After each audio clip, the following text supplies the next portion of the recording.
Dobar dan, dobrodošli u ordinaciju Lolin. Ja sam doktorka Ivana Žižin i htjela bih da vam danas predstavim dva slučaja. Šta je karakteristično kod ta dva slučaja? Kod njih smo radili digitalne otiske, što znači da smo intraoralnom kamerom skenirali obrušene zubi i implantate. Znači nije bilo onih klasičnih otisaka sa kašikom i otisnim materijalima i ovo je vrlo komfortno za pacijenta. Sad ću vam samo na brzinu prikazati kako izgleda skeniranje tog kao digitalnog otiska, a poslije ćete vidjeti rezultate. Znači ovdje imamo intraoralnu kamericu kojom uđemo i skeniramo zube, samo malo glava ka meni. Otvorite.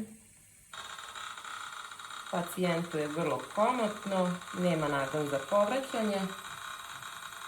Ovo ide sve jako brzo i mi vrlo brzo dobijamo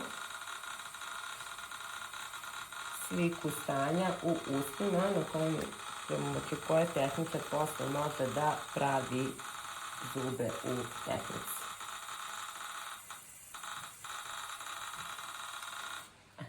To je to. Kao što sam malo pre rekla, danas ću vam prikazati dva slučaja koja su veoma slična.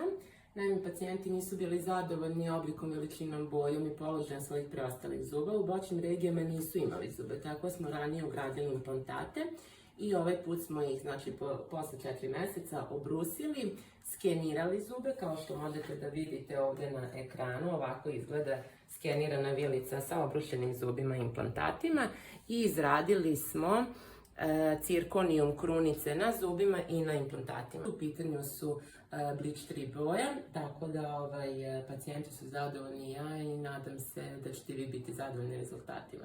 Ako imate sličan problem, zovite nas, zakažite vaš termin da vidimo da li vam možemo pomoći. Prijatno!